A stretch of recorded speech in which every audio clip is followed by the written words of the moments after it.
pan. And any barmaid can be a star maid if she dances with or without a fan. Hooray for Hollywood! When you're terrific if you're even good. Where anyone at all from Shirley Temple to Amy Semple is equally understood. Go out and try your luck, you may be Donald Duck. Hooray for Hollywood!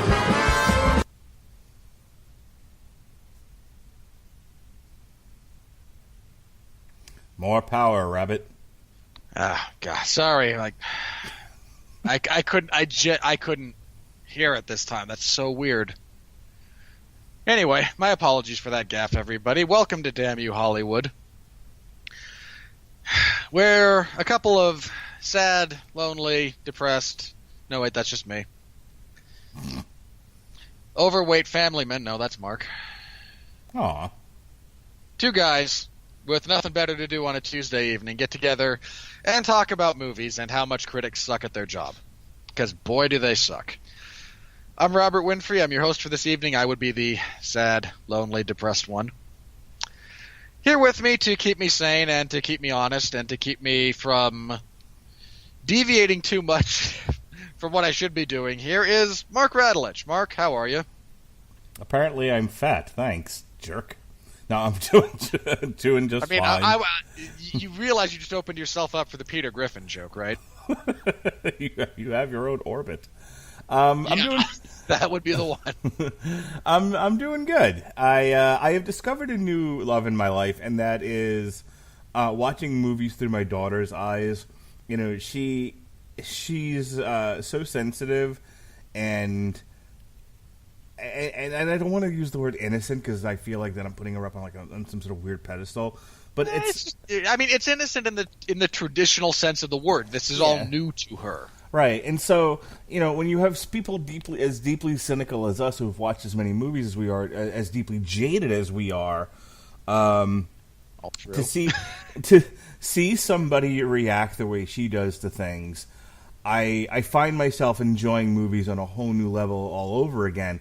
And, you know, and it's funny, I'm going to link two things that seemingly don't have a lot to do with each other, but they do in retrospect. I was listening to the Midnight Edge guys talk about why Star Wars is failing, and I don't want to get into a debate over the success or failure of Lucasfilm under Disney. That's a whole other podcast. But their contention... Which we've had, actually. Yeah, which we have had. But, you know, and I did bring this up to a degree before, but their contention was that Lucasfilm is struggling to find an audience outside of the novelty event films, you know, of the early stages of this renaissance, you know, and now they're kind of diving into a slump.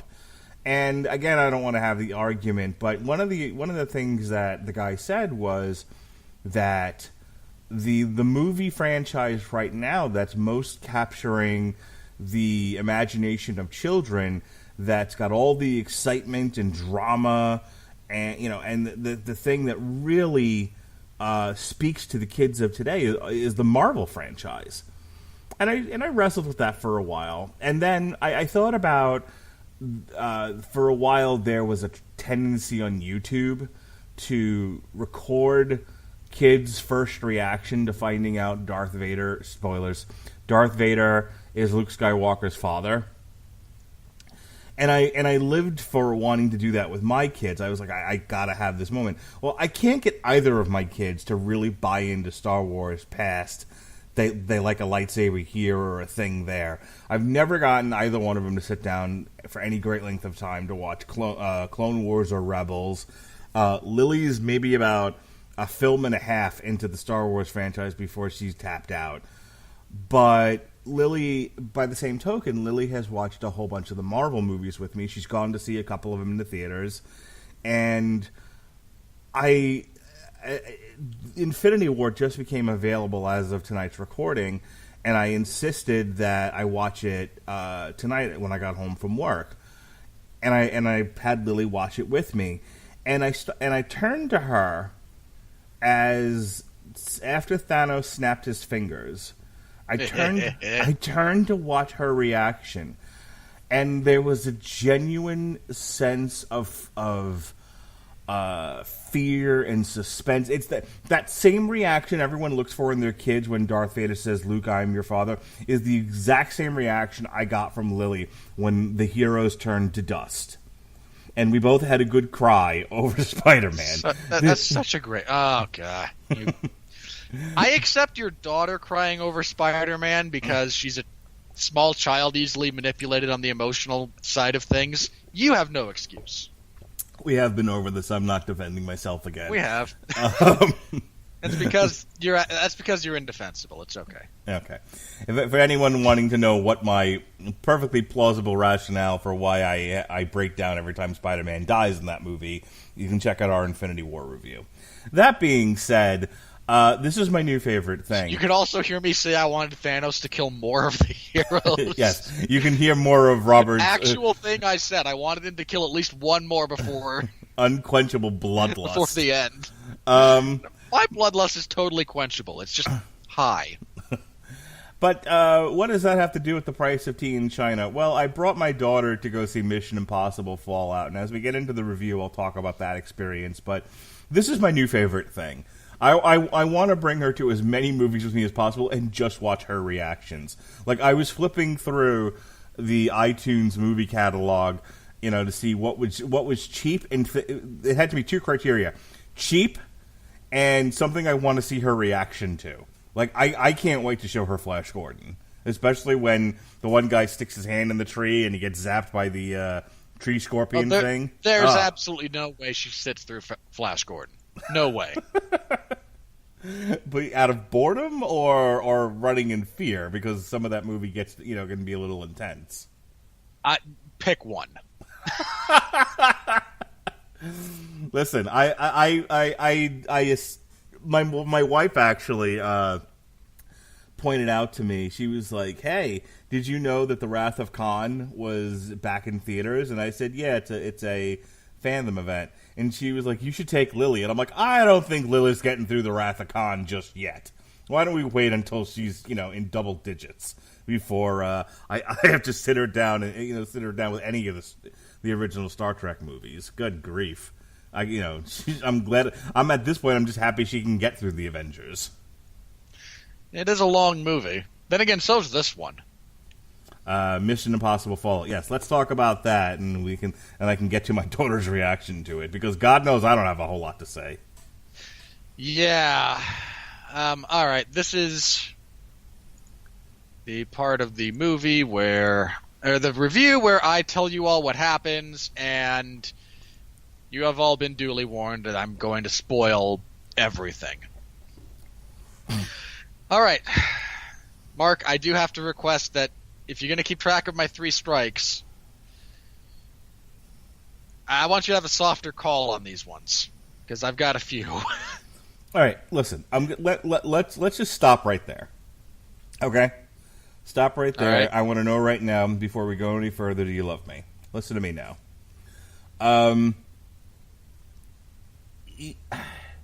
If this is going to be a lot of Mr. Wizard, you have to save your Absolutely Mr. Wizard not. Stuff till later. You cannot. Nope, in 100% agreement. And to be fair, there's legitimately only one sequence that I'm going to complain about that doesn't work that way, because all of these movies are predicated on stupidity that doesn't work that way. So there's only so much reasoned criticism that can be levied at a franchise whose sole purpose is, hey, none of this works this way. Come watch it work in Fantasyland. Okay.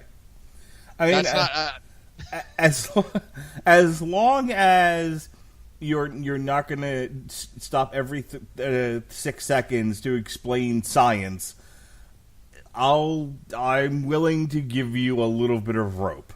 But, I'm watching you closely, only to hang Winfrey. myself with, but I understand. Yes, indeed. All right. Okay. I'm watching you. Go. So we open with the prophetic visions of Ethan Hunt,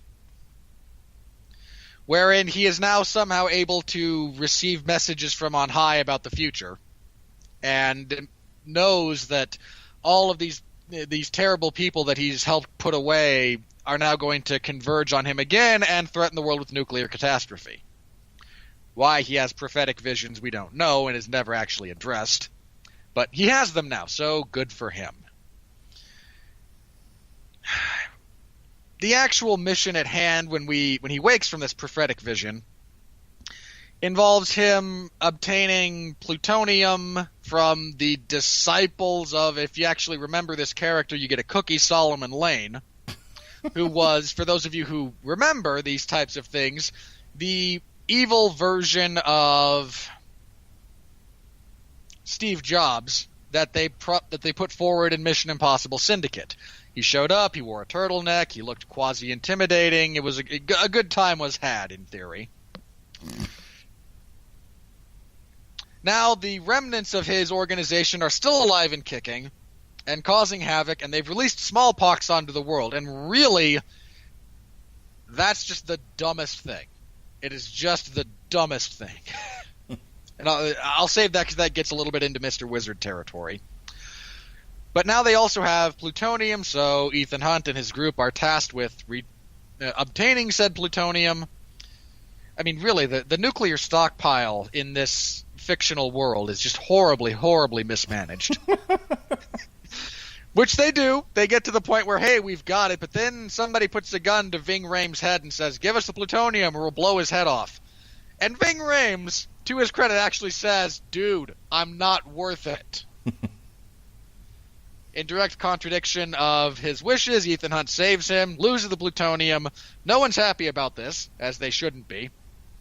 So the CIA decides to intervene and send along Henry Cavill, with his mustache intact this time, to shadow the IMF forces so that, because, hey, you guys proved you suck at this, so he's going to make sure that you don't screw it up. Which leads to a Halo jump into Paris to meet with a broker who has access to the plutonium, which this is overly convoluted. I'm well aware. Bear with me. Ethan winds up impersonating a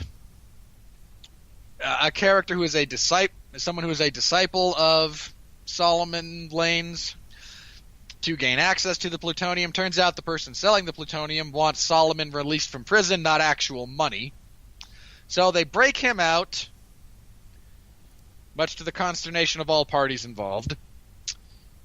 Try to trade him, only to find out that another character from past movies who you may or may not remember, Ethan's new love interest, since they arbitrarily decided that him and Michelle Moynihan were not going to be a thing anymore, is now trying to kill Solomon because the British government wants her to, so she doesn't have to be running for the rest of her life, despite it's a bit much, but that's her motivation for trying to kill this guy.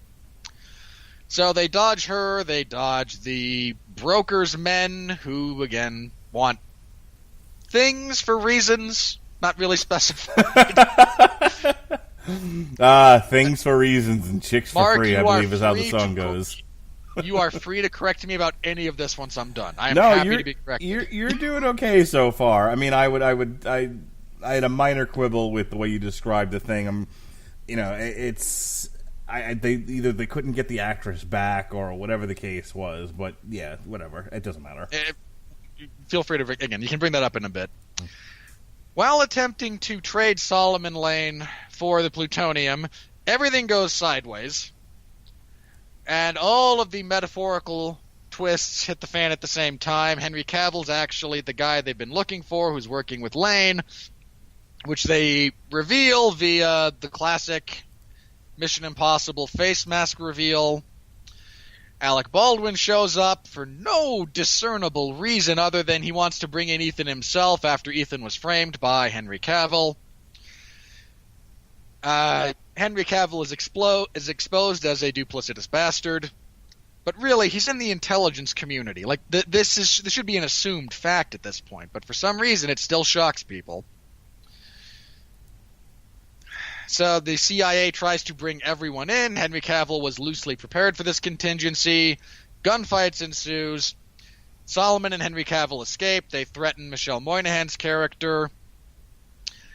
Ethan tracks them to the middle of nowhere, on the borders of on the borders of India, Pakistan, and China, in the Hindu Kush mountain range, give or take. And I can't believe I actually remembered the name of that mountain range off the top of my head, so yay me. Craziness ensues as they try to stop the bombs that have been set up from actually going off. There's a fight, there's a helicopter chase, there's another fight. The IMF, by the skin of their teeth at the last moment, once again save the day and resume being superheroes without actually being superheroes going forward. Okay, is there anything I left out that you would like to touch on? Anything you'd like to take issue with? Sorry. As far as the wrap-up goes, I forgot to mention, despite her express mission being to kill Solomon Lane, when presented with the opportunity to kill this character, female character, Ilsa something or other I seem to recall, chooses instead not to kill him, because we can't have someone whose face we can actually see die on camera in this franchise. And hands him back over to the British, who I assume just execute him because that's literally what they wanted. And the IMF, again, continues to exist. Somehow this whole convoluted mess has restored the faith of the CIA director in the existence of the IMF forces, which baffles me and is a complete nonsensical character turn. And Michelle Moynihan, it turns out, has moved on with her life from Tom Cruise, which, good. We should all move on from Tom Cruise at this point.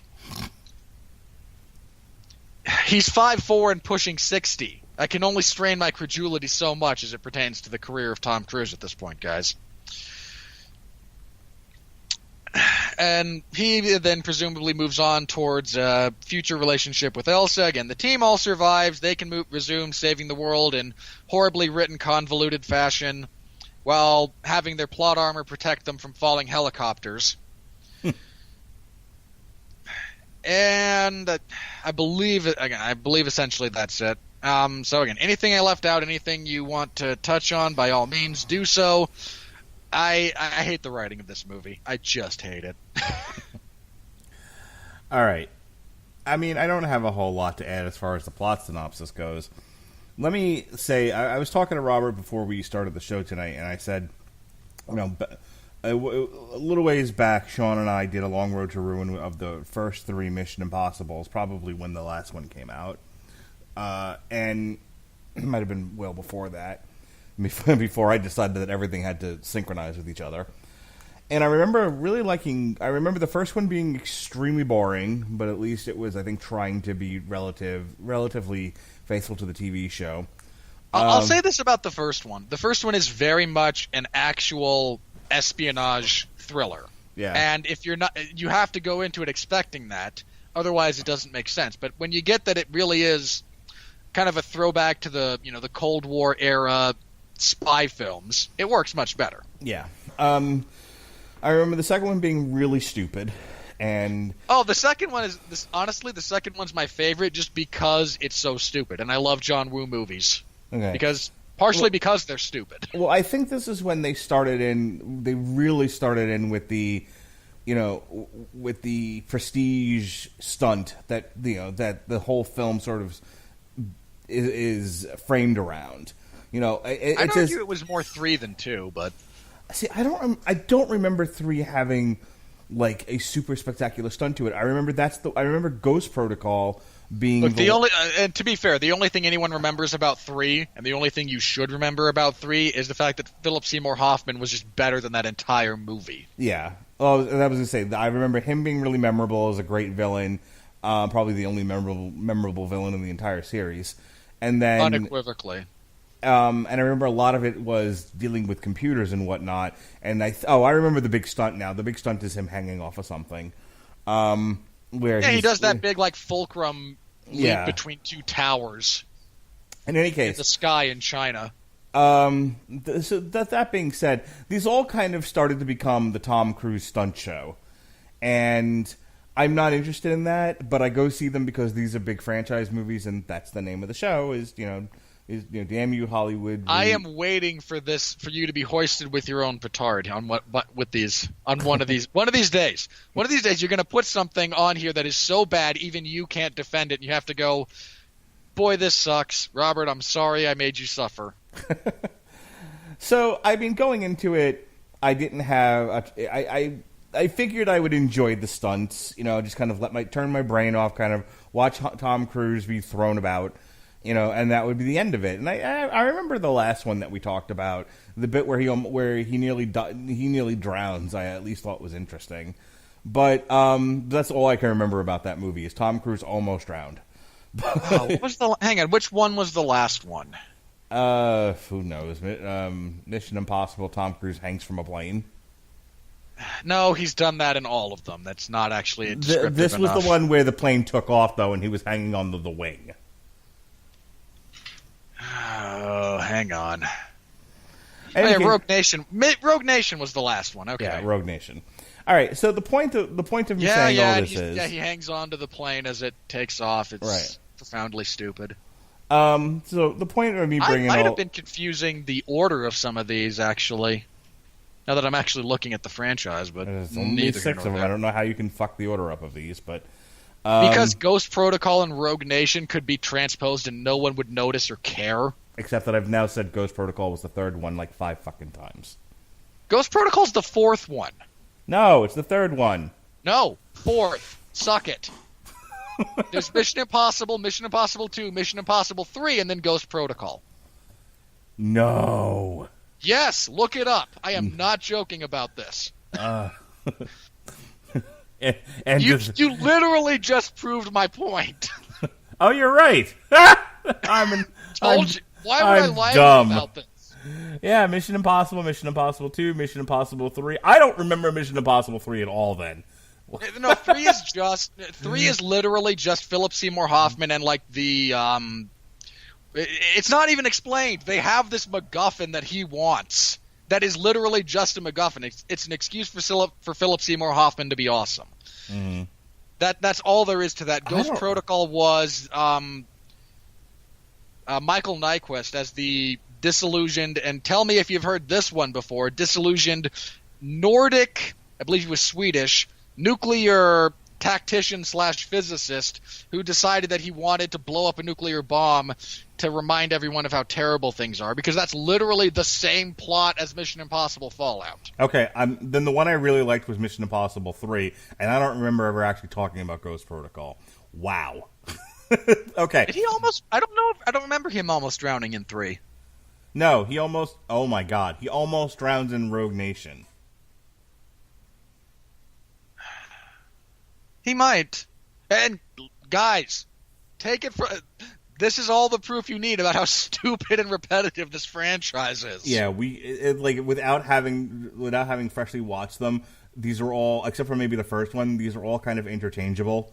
I know one of them he's like rock climbing to Metallica, and that's 2. And he has long hair. That's about all I remember of 2. Yeah, that's Mission Impossible 2, which again, my personal favorite. There's a couple of things I really like about it, but you have to like John Woo movies to like that one. Yeah. All right. Anyway, the point being, for the 88th time, that obviously these are all interchangeable to me. These are all just kind of stunt movies, and I don't really find them that interesting. And I find myself a lot of times going, so the DEA knew the FBI was setting up the CIA. With the NSA. With the NSA. It's yeah. so stupid. And this one is definitely guilty of all of those things. So there's nothing new under the hood in this movie. It is literally the exact same movie as all the other ones. There was nothing really about it.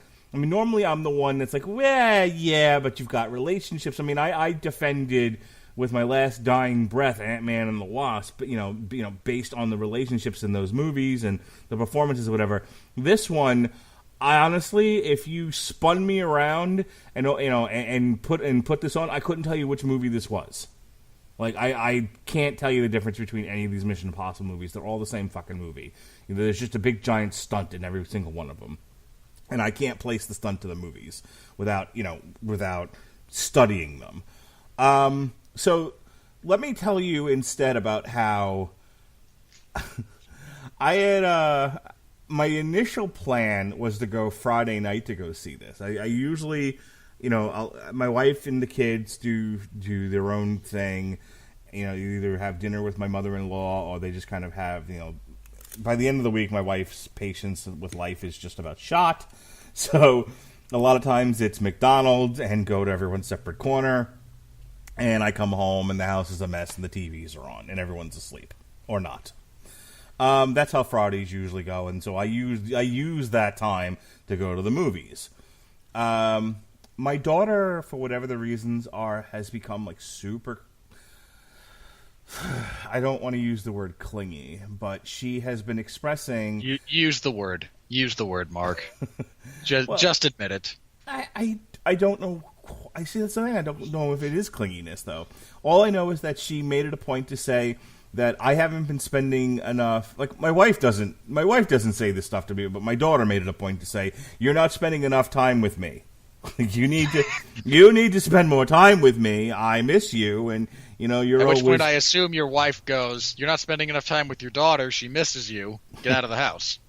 Something along those lines. So I said, "Okay, well, Daddy's." Now I had no intention of bringing her to go see Mission Impossible. One, I didn't think she'd enjoy it, and two. It's questionable whether it's even appropriate for a 7-year-old. I mean, that's a judgment call. Yeah, but I mean, look, I've been watching rated R movies. Although, and to be fair, I did off the air encourage you to let your daughter see the Netflix Punisher series. Yeah, you did. So, I mean, I've been watching rated R movies since I'm 5. So, I mean, it's all relative. But I also know how sensitive my daughter is. So I was like, meh. I don't know if this is really a great decision, but I said, you know what? I'm all for people making their own decisions here, So I said, look, I'll show you the trailer if it's something you're interested in. I'll take you with me on Friday. I showed her the trailer, and she was like, if that's what you want, she's like the perfect girlfriend. She's like, well, if that's what you want to go see, I'll go see it with you. Terrific. So I ended up getting out of work really late, and I said, this isn't going to happen. So instead, we ended up going on Saturday. We made a big day of it. It was a whole daddy-daughter day. We did, we went to the comic book store, and she got some female-driven hero comics like Squirrel Girl and Silk. And she's obsessed with Spider-Gwen right now, but they didn't have, again, sorry. You're not a 7-year-old girl. No, but I shouldn't. Let me rephrase. My issues with Spider-Gwen are just. It's not actually with the character. It's with an extension of what that character kind of means. Like, I mean. And I'm going to tell you the same thing I said on source material to the other guys. Again, you're not a 7-year-old girl. You didn't light up the way she did the first time she sees her in the trailer for Enter the Spider-Verse, okay? There's something about that character that speaks to a young girl and the confidence and all of that stuff.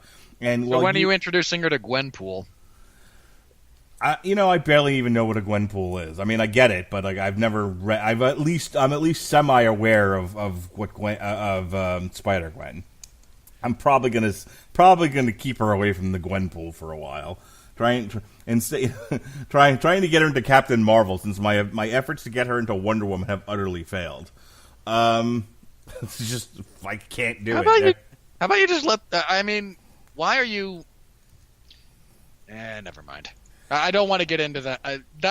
The question I was about to ask would lead us into a different discussion that no one cares about. We have a stupid movie to review. Let's try to stay on topic. Well, I can. Here's what I'll tell you. If she at any point picks up a male-driven hero comic, I would certainly not discourage her. The fact that my daughter is, like, uber-feminist, I don't know how that happened either, because we kind of raised her gender-neutral for the first few years. And No. And then she Mark, went fucking... You sent her to public school. There's no hope after that. Well, just none. She went uber Disney princess there for a while, and she's never looked back. My daughter is all about girl power. So that being said, fair enough. She shows an interest. I try to feed that interest. So she likes female-driven superheroes. I try to point her to where those are. She walked out of Ant-Man and the Wasp, and she was like, meh for Ant-Man, the Wasp, A-OK. All right? That's what I'm talking about here.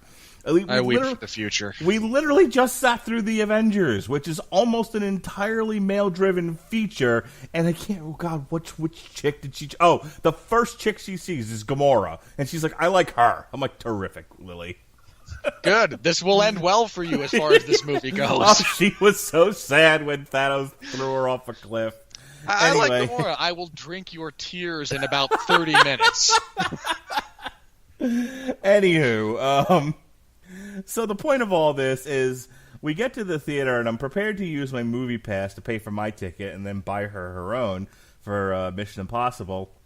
And you ever see a monkey with a tool? That was me. Yes.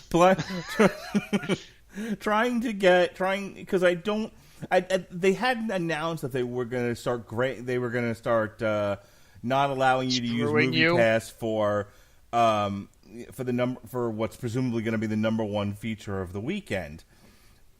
They announced it after that. So I have no idea this is happening. Of course, because that way they're going to make sure you pay for the month of August. So I'm sitting there, we're standing outside the theater, the movie's starting momentarily, and I can't get my app to work because I don't realize it's not going to. Finally, I fucking gave up on this thing, but boy, was I mad that I had to pay full price for fucking Mission Impossible when the whole... the horror. Paying full price for a movie. You have no idea. I pay for a subscription service. I expect to be able to use it. You paid for a scam. You got scammed. Suck it up and move on. But the thing of it is that it was only grayed out for AMC. Had I gone to the Goodrich, I would have been fine. But that's neither here nor there. We go to the movie. Here's what I love about Mission Impossible and my daughter. Okay, first of all, she was okay with most of the stunts. Most of the stunts were big enough and broad enough and silly enough that she was kind of wowed, like the bit where they're having the dogfight with the helicopters. She was like, "Oh, okay," and the car chase and everything. Which I'll come back to that in a second. But that's one of my criticisms. Yeah, of the movie. We have things to talk about with that whole sequence. We really do. But that whole sequence with the car chase and everything, she was entertained, and that worked. But what's great about her is anytime there was tight gunplay, okay, anytime you had characters shooting at one another, she was burying her head in my arm the very first time, one of the first movies I took my wife to was The Dark Knight, and she spent most of that movie. Burying her face into my arm because it was too intense for her, and I wonder why my daughter's the way she is. So she spent any time characters were shooting at each other, she was burying her face in my arm. And I was like, God, to be that young and to be that sensitive again, to have this stuff be meaningful, because I'm so desensitized now that you could have a character shoot each other in the face and I don't blink anymore. So I truly do enjoy my daughter's reactions. It was more entertaining to me than the movie. But you came here to hear me actually talk about the movie, not about my parenting. So let me say this about Mission Impossible Schmagegi. Mission Impossible. Mission Impossible, give us more money. Mission Impossible, every day is the same. Boy, is it. So we talked about a year or so ago about James Bond. We talked about Skyfall. We talked about the one that followed Skyfall. I was the author of all your pain, James. Hang on. I now have to remember the name of this movie without looking it up. Okay. So we just stop the whole show? No, keep talking. I'm just going to rack my brain for a minute or two. Yeah. Go ahead. Spectre. Spectre. There you go.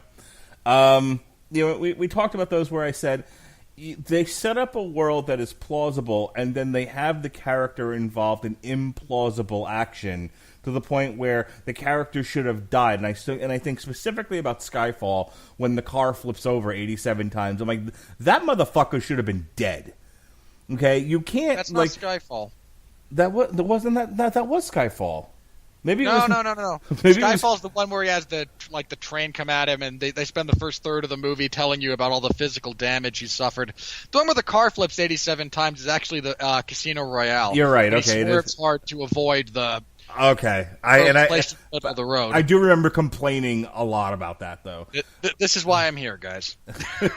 Anyway, so that part of Ghost Protocol where the car flips over 70 times. Anyway, my point is that you know this is supposed to be like this and the Bourne movies and and James Bond is supposed to be this gritty, realistic action, and then they hit people with cars at like 80 miles an hour, and nobody. And the worst that happened to Tom Cruise was he, like, at the end of the movie with the bit with the the crashing full on in a helicopter into a cliffside, then getting into a fist fight, and he broke a rib.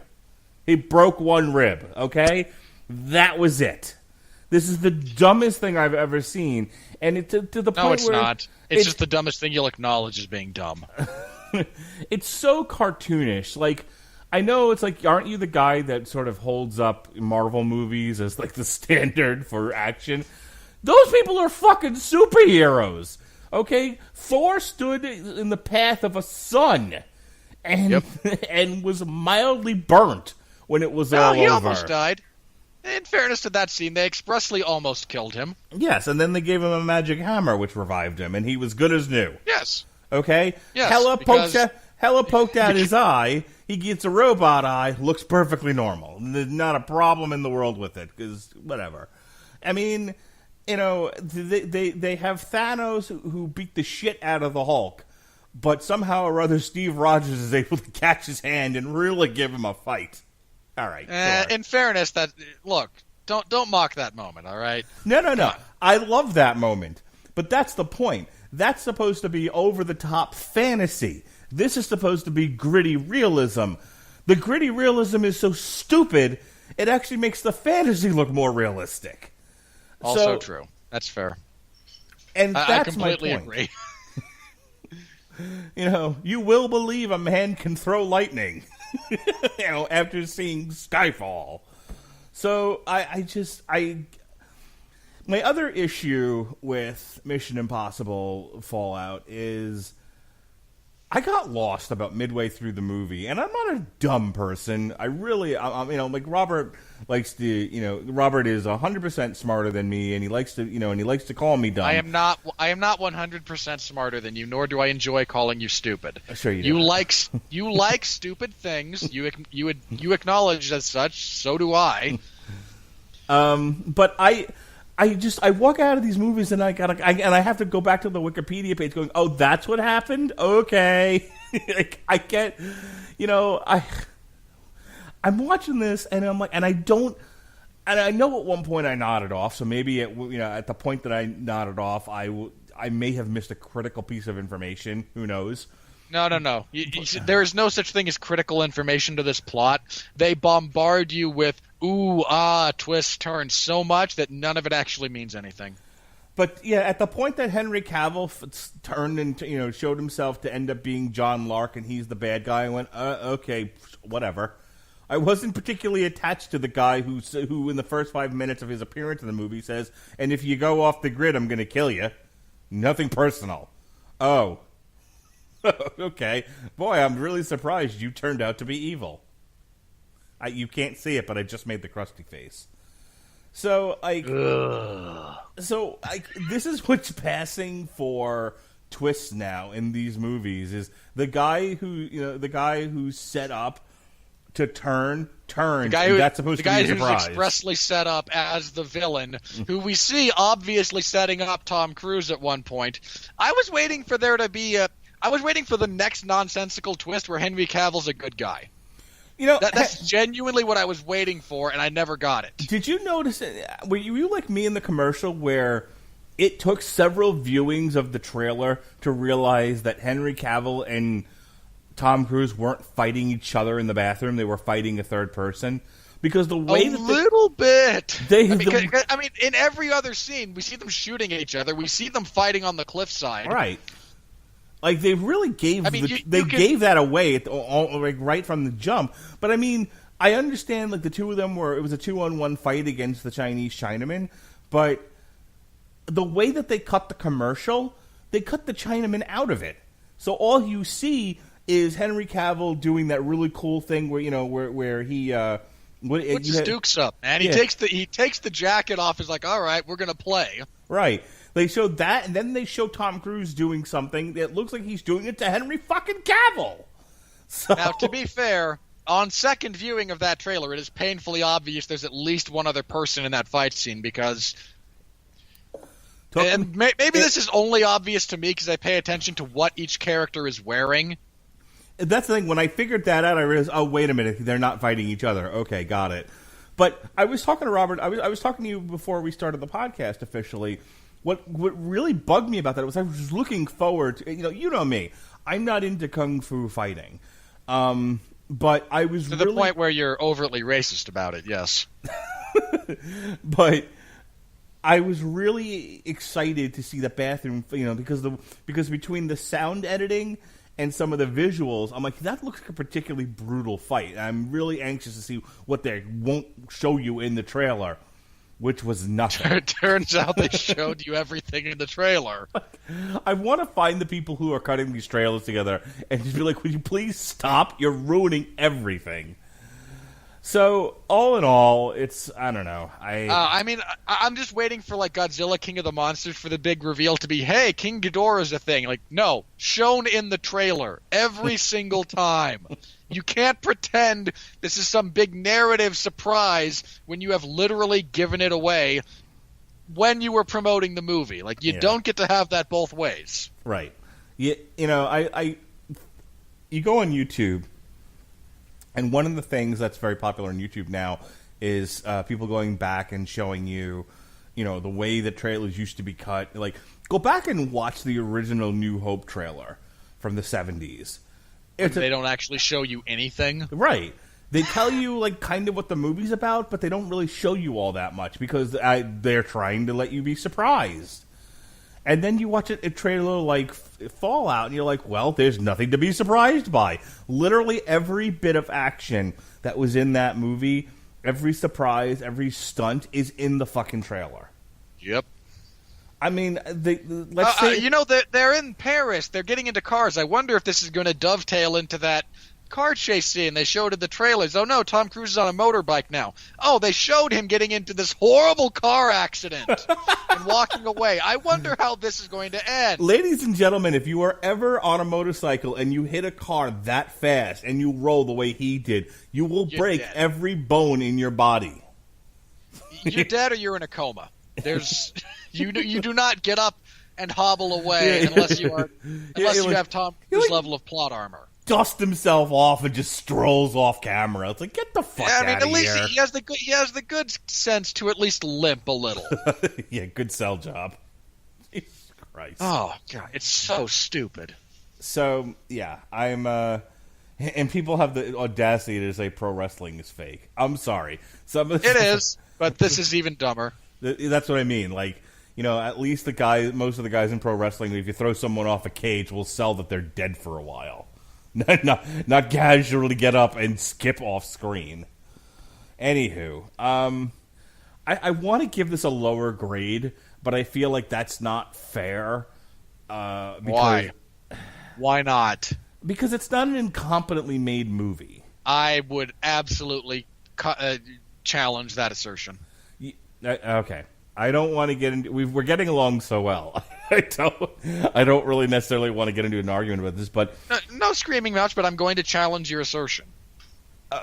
Badly written, sure. Yes. Hollow, sure. I don't think it's filmed badly, and I don't think it's acted badly. Wow, you thought it was acted? Simon Pegg tries hard. Yeah, sure he does. The man has, look... Simon Pegg tries, but he's there as the stupid comic relief. Mm-hmm. What's your problem with Henry Cavill?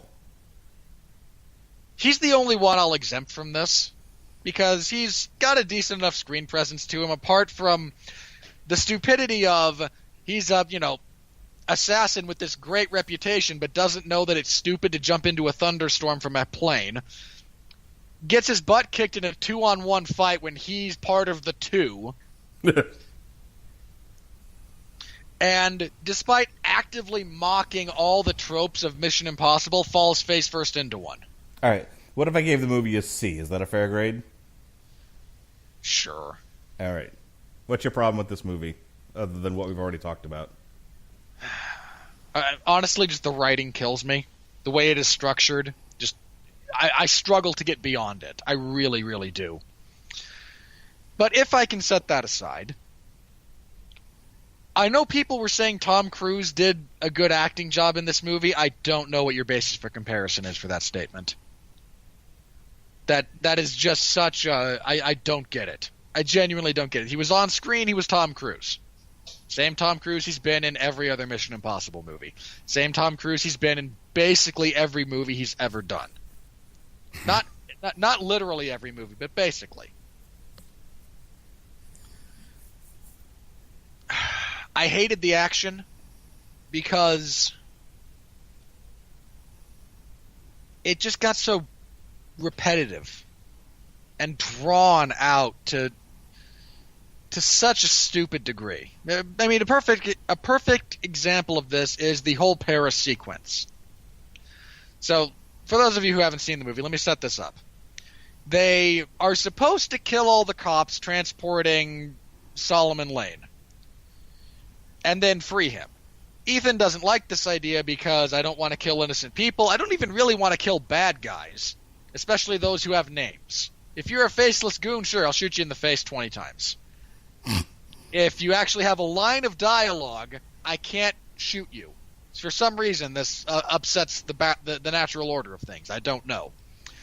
But he also objects to the killing of good guys because he is a good guy, so he comes up with this convoluted plan to, instead of, engage in a gunfight on the streets of Paris, get out of this relatively clean. And in fairness, that's part of his character. I mean, the line from Mission Impossible 2 about Ethan Hunt, from the villain in that is, Hunt, if memory serves, Hunt would rather engage in some acrobatic insanity before risking a single hair on a security guard's head. This has not changed about him at any point in the history of these films. It is still true. So, okay, fine. They then engage in a car chase to get away from the pursuing police in the delivery truck they were driving. Okay, I'm down. Good enough sequence. This then dovetails into a motorcycle chase sequence still through the streets of Paris that is set up because his bike won't actually start the first time he tries it, which would have been better if it had actively been sabotaged, but no, it was just a crappy BMW bike. Alright, so now we have another prolonged car chase through Paris, but now he's on a motorcycle instead of a car, okay. That goes on forever. That he extricates himself from. He joins back up with his team. Oh, good, we can actually put this already overblown and overdrawn sequence behind us, only to be ambushed by a motorcycle rider with a machine gun. That he then engages in a chase, stop me if I've already said this, through the streets of Paris. That goes on for another 10 minutes. That's an exaggeration. It's at least another 2.5. It just feels like an eternity. Before finally moving on from this. It's just badly structured. And I would argue at least a couple of these are badly shot. And for another example, the entire finishing sequence here, folks, is supposed to take place over the course of 15 minutes as the timer for the nuclear bombs counts down. This strays into Dragon Ball Z territory. And for those of you who don't know what I'm talking about, allow me to provide the following example. At one point, Frieza tries to blow up Namek. He sends off a bunch of energy into the planet and says, oh, it's going to blow up. I've done this before, which he has. It's gonna blow up in, I think it was 2 minutes. You have literally 2 minutes to evacuate what's left of the planet. There's nobody left alive except for a couple of the main characters. And get out before the planet explodes. And I'm gonna tell you guys, there's at least 3 more 15-minute episodes before the planet explodes. And again, this whole sequence, okay, you have 15 minutes. 20 minutes later, the timer's actually starting to run down. It's drawn out, and again, it's stupid. There's only so many head fakes that you actually are going to fall for. The helicopter's hanging on by a thread. Physics doesn't work that way, but okay, I'll buy it for the sake of this. The helicopter breaks and starts sliding. It catches again. Oh, you're going to do this again, are you? They actually do it one more time. Then he breaks it off to kill Henry Cavill. After we've had at least 2 head fakes regarding the helicopters crashing and running into things. After the bombs have already we've played around with whether or not the bombs are going to go off. After we've played around with Solomon Lane is a rope master of epic proportions to physically tie up someone in that particular setup that quickly. After Simon Pegg wasting time going through a medical setup looking for nuclear material because it's actually used in so much. I mean, again, how many near falls are we going to get if you want another professional wrestling analog? How many times does Brock Lesnar have to F5 Roman Reigns before his kickouts become predictable and stupid? Because that's the territory we strayed into here. It was just badly constructed, badly set up.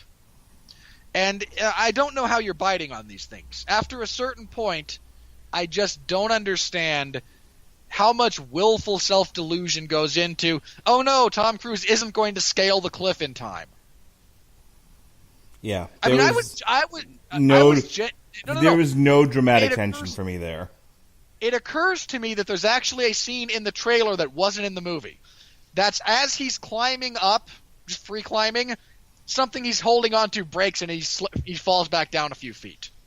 I was waiting for that as the timer's counting down and he's climbing up like, all right, he's going to lose his grip and then catch himself 20 feet lower and then set some kind of speed climbing record to get up there because we haven't had enough fake-outs to this point. Isn't that the bit where he's on the rope on the helicopter? It's got the ball at the end of it. Isn't that bit? No, I swear, and I might be mistaken, but going off of my memory, in one of the trailers, he's just free climbing, and one of the rocks he grabs breaks off and he drops. Okay. And they apparently just cut it because at some point someone realized the excess of all this. I honestly doubt that. So again, like I understand when a boom mic doesn't swing into any of the pictures, so good for you there. But no, I'm not even on board with really the stunts being all that great in this. Yeah, Oh, wait, I have to get my none of this works that way out of the way. Oh, please. I'm prepared to suspend a tremendous amount of my disbelief when it comes to these movies, because that's the whole point. The whole point is Tom Cruise being a 5'4" midget. Can I just say that after he had climbed up the rope the first time under the helicopter and he's trying to swing his leg over, I went, if you were about 3 inches taller, this wouldn't even be a problem, but now they're going to have you fall because LOL, you're short. And then bear in mind, he climbs back up, gets into the exact same position, and this time just angles himself better. So you're short and stupid now. My one that I couldn't do it. You guys went you went 4 bridges too far with this one, is the Halo jump into Paris. All right, first of all, Henry Cavill is apparently stupid enough to jump into a thunderstorm. He's a man, a manly man.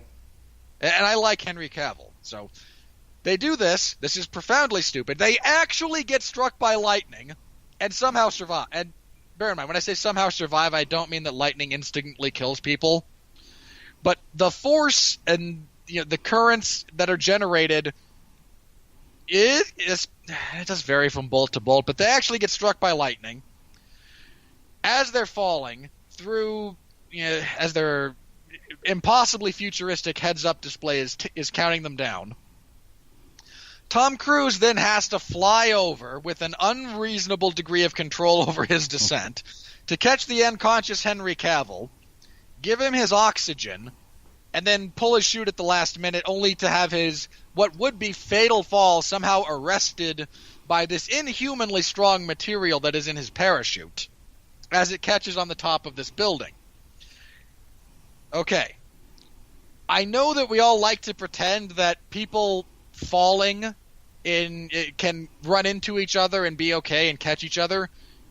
No movie that has ever shown this has done you any justice to how the world works. At that point, they're falling at darn near terminal velocity. If they bump into each other, the forces exchanged are so significant that they would break bones, give concussions, or kill you. It's profoundly dangerous for skydiving pairs to actually run into each other. If you're both in control and you can make a little circle with your hands, okay. But if you actually run into somebody like that, no. The force you're falling at, hitting them, you're breaking something. Then there's the fact that somehow, despite the absolutely abrupt arresting of his momentum by this parachute that would not have supported those forces, somehow it does. Okay, maybe they just have great material holding the chutes together. The force involved in that rapid a stop, it's going to break your spine. Somewhere along your back, there's a pressure, there's an angular pressure that just snap. You're done. It was just too much. That one was just too stupid and just flew in the face of entirely too much physics. I don't know why that was the one that I had to say I only get one of these for this franchise. Because, again, I'm going to complain about Tom Cruise hanging from something despite knowing exactly how much effort it takes to hold yourself on a rope that thickness? No, I can't complain about that. That's stupid. That's what this franchise is built on. That Halo jump scene? No. Line drawn, too far, you're done. Too stupid. None of that works that way. Okay. Are you good? You got that out of your system now? If I only get one for a movie like this from this franchise, I have to use it. No, look. I was quiet. I didn't interrupt you. I didn't stop you. I was like, no, you're good. I appreciate it. And that, ladies and gentlemen, is your installment of That Doesn't Work That Way for this particular movie. Okay. We can move on. I think your C is generous, but yes, we can move on. I've said my piece on the craft of the film. Okay. Then let's talk about how no one cares about actual film craft anymore. Well, before we do, since this movie made a decent amount of money, let's talk about it. Here comes the money. Here we go. Money talk. Here comes the money. Money. Dollar. Alrighty. Mission Impossible, on a budget of $178 million, is currently, according to the Wikipedia page, at $162.7 million. Of course, it was the number one movie of the weekend. The previous number one movie of the weekend was actually The Equalizer 2. Prior to that, Hotel Transylvania. Prior to that, Ant-Man and the Wasp. Jurassic World went 2 weeks running.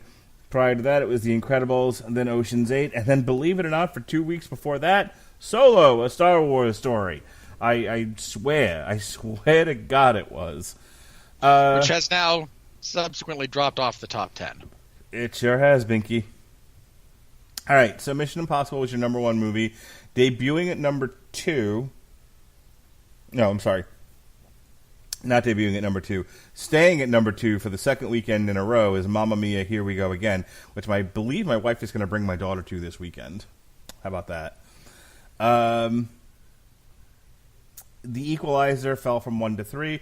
Hotel Transylvania fell from 3 to 4. And Teen Titans Go to the Movies, which we also saw on Sunday as a family, which, again, I I am a 40-some-odd-year-old man, but I was probably laughing the hardest during Teen Titans Go to the Movies. I find that the people who work at Warner Brothers Animation on these DC films, between this and the Lego Batman, really know their parody. No. Lego Batman was awful. Was just the dirt worst. Ugh, you're the dirt worst. Anyway, why do you always concede arguments to me like that? Teen Titans Go to the Movies was very funny, and it debuted at number 5. Ant-Man and the Wasp fell from 4 to 6. Incredibles, which is the 4th movie this year to have reached $1 billion, as we said it would, fell from 5 to 7. Jurassic World, 7 to 8. Skyscraper, 6 to 9.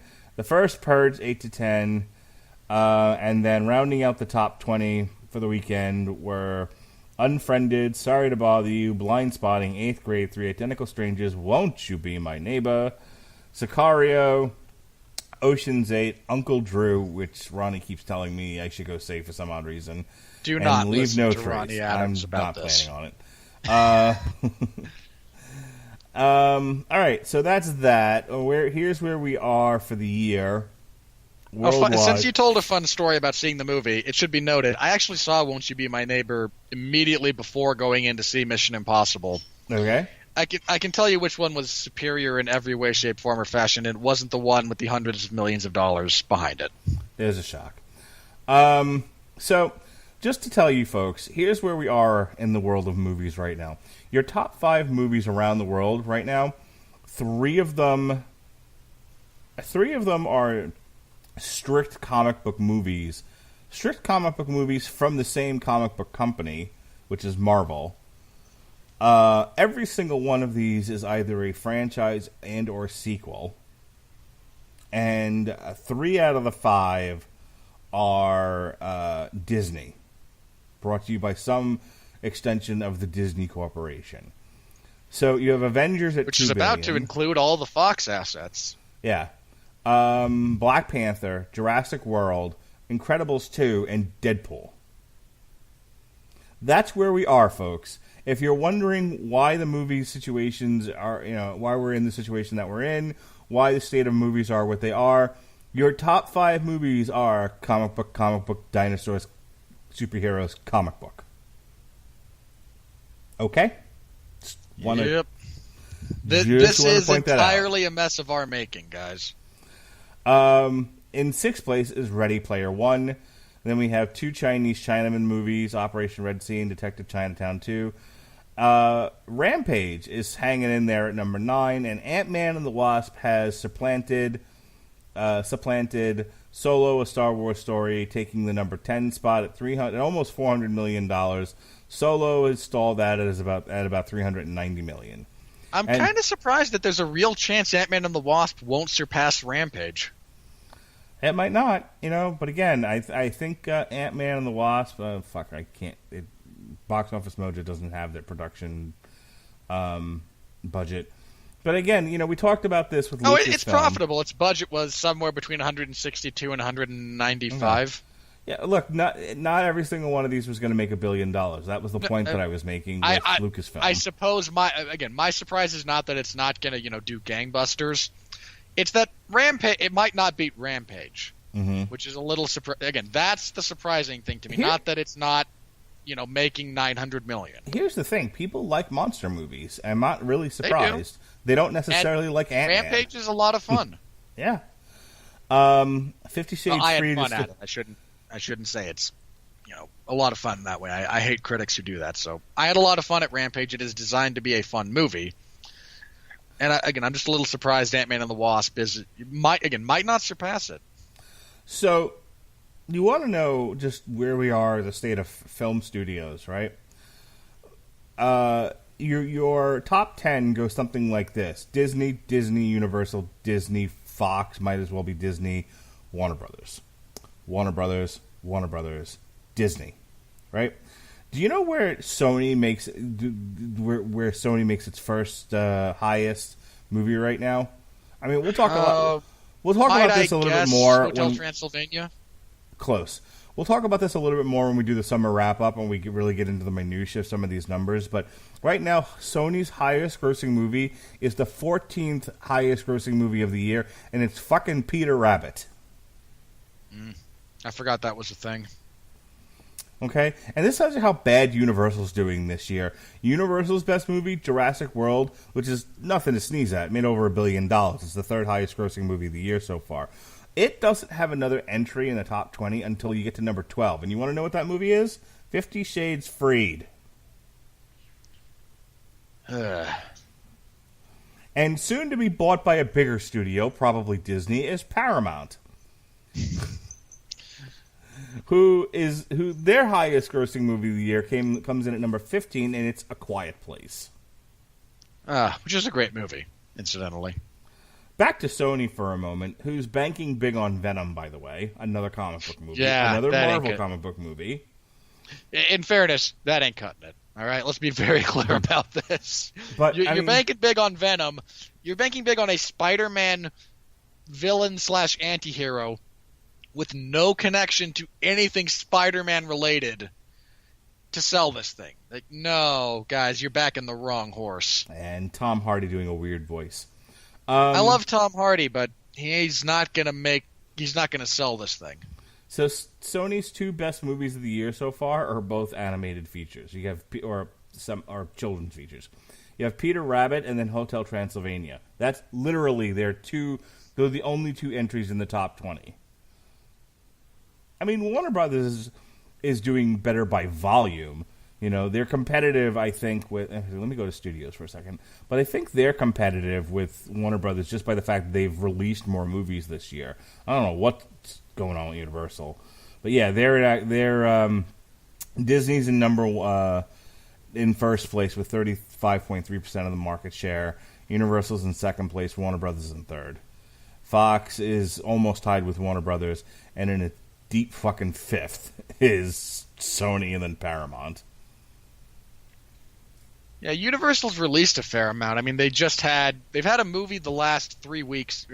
They've had like 3 movies this month. Well, here's the thing: Jurassic World is high up there. Then you have 50 Shades Freed. Then Mamma Mia, and 50 Shades Freed, you know, had a very low budget and it made a shit ton of money for its low budget. So, Mamma Mia, which just came out, Insidious, which, you know, again. We're talking some of these are really low budget. I think where they fucked up is with... They did Skyscraper, they did... I mean, Pacific Rim they lost money on. That was a $150 million feature, and it only made it didn't even make $300 million. Came close, but they were banking on Pacific Rim, and that one went belly up. Skyscraper is... just profitable. That was a $125 million feature, and they're at $250 million right now. So, I mean, over the next couple of weeks, they'll make whatever money they're going to make off of that. Yeah. Let's look at some. And Universal doesn't have another one until The House with a Clock in Its Walls comes out in September, which, again, in fairness, might do okay. So, on the other hand, then you have Insidious, which on a $10 million budget made $167 million. You know, boy, that's the ticket, man. Look, low budget features. I forget which in particular horror franchise we were talking about on The Long Road to Ruin a few years ago, but Benjamin Cologne mentioned that the dirty little secret of Hollywood is that appropriately budgeted horror movies are what actually make studios run. Blockers, which was the John Cena raunchy comedy, actually was profitable. On a $21 million budget, that made $93 million. After that, Universal's going to have, Night School's nothing. They're banking on Kevin Hart's personality selling that. I can't say I like their chances. They have the First Man biography thing about Neil Armstrong. They have the Halloween remake. Or sequel, whatever, which will probably do okay, actually, given when it comes out. Crappy comedy. They have The Grinch. They and Illumination have... Yeah, they have The Grinch coming out, which will probably do okay. Warner Brothers seems to be banking on Fantastic Beasts for later this year. Yeah, but that'll make money. People fucking love Harry Potter. Yep. There's the crappy Ralph sequel, along with the Creed sequel, along with the Robin Hood Oh god, that's a terrible stretch of movies. And we're going to review them all. Like We are Pokemon. not. No. We are not reviewing. I don't think we're reviewing any of those, are we? Robin Hood, yes. Creed, yes. Why? No. I'm not reviewing Creed. You have someone else. I think either Cheesley and or. We already set that up. We had previously established I am not reviewing Creed. You're correct, but you are doing Robin Hood. I thought we took that off. No, I know we were doing Ralph. It moved, and I kept it on the schedule because I had stuff built around it. It's still coming out the 21st. Yeah, I understand that, but Jesus Christ! Welcome to Okay, Mark Plans a Podcast. I just moved it. That's all. There was Right. December's kind of a dead month until you get to Aquaman, and here's the problem. No. Stop. December's a dead month. All right. Well, it goes like this, okay, Mr. Dead Month. Wreck-It Ralph 2, which my kids can't wait for. Every time they see the trailer, they just I get hate giddy. that so much. Well, we're reviewing I've only seen like half of the first one and just couldn't stand it. It's just not. I don't like it. I just don't like it. Okay, Creed 2, Robin Hood, and then Aquaman. These things all come out the same day, but we're spacing out this one weekend's releases over the next 3 weeks. That's correct. And then we're spacing out Aquaman and Bumblebee over 2 weeks. And actually, somewhere in here is Mary Poppins, but because I'm having to wait until January 5th to see it because it's my daughter's birthday, we're not doing that one until January 8th. I thought we were just not doing that. Didn't we have this discussion last week when you were said, we have to take some movies off the schedule? I said, axe Mary Poppins. I said if we do. I said I wanted a rough list of ones you wouldn't miss if I have to use that date. Please find something, some television studio. Give me some hope that I won't have to sit through that. I don't know. Pray the Orville wraps up before January. How about I pray that someone kills Seth MacFarlane so you wind up doing a retrospective on him? Will that work? No. If Seth MacFarlane dies between now and then, will you schedule a retrospective of his terrible career for that same weekend? I'll tell you what. Here's what we did in January of this year, right? We did an on trial. We did a TV party for The Runaways, which was a Hulu series. We did a TV party for The Orville, which was Fox, and it had wrapped up by then. And then we did another TV party for Black Mirror Season 4. So here's what you need to hope for January of 2019. You need to hope that there's a bunch of TV shows that have wrapped and are, and set themselves up for me to be able to do in January, and then I'll cut Mary Poppins. All right, terrible network television. You all heard that. I mean, Teen Titans is supposed to debut on DC Universe sometime in the fall, which means it could conceivably wrap before January, and I'll take that date. I will absolutely knock Mary Poppins off the schedule and put Titans there instead. God, why would you do that to yourself in either case? I genuinely don't understand what the impetus is that you have for, oh man, this looks terrible. I must talk about it. I think you just answered your own question. No, it looks terrible. How about I just pretend it doesn't exist and hope it goes away? Because I don't stick my head in the sand and hope things go away. I confront them dead on. But by confronting it dead on, you're only drawing more attention to it and perpetuating its existence. Have you noticed? This isn't one of those things. This isn't one of those things where if I pretend it's not there, it'll go away. This is literally market-driven economics, and pretending it's not there and not discussing it or patronizing it or supporting it is how you get them to go away. Listen to me. There are a few legs that keep this network up, and one of those things is comic books. And from comic books, we get actual comic books, we get TV shows, and we get movies.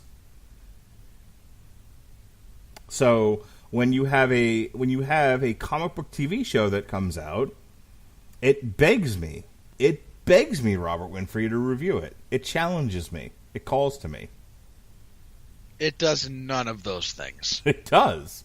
All it does is appeal to your obligations.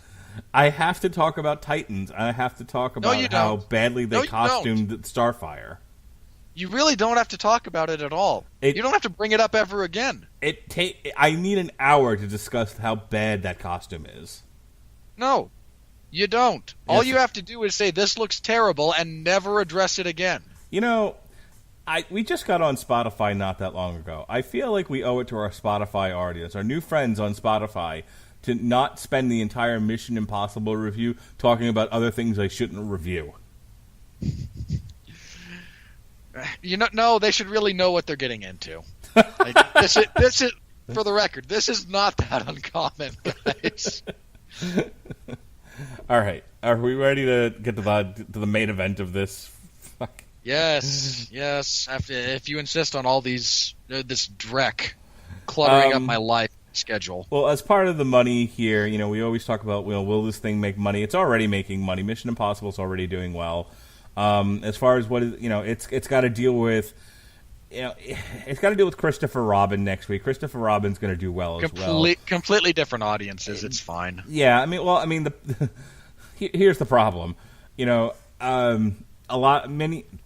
I think where they share the same audience is that, is people like me, people who have kids will go see Christopher Robin, but they're, without their children, the parents will go see Mission Impossible. So, will it have a steep decline? I don't think it's going to drop off the map or anything, but we'll get diminishing returns over the next month, because here we go.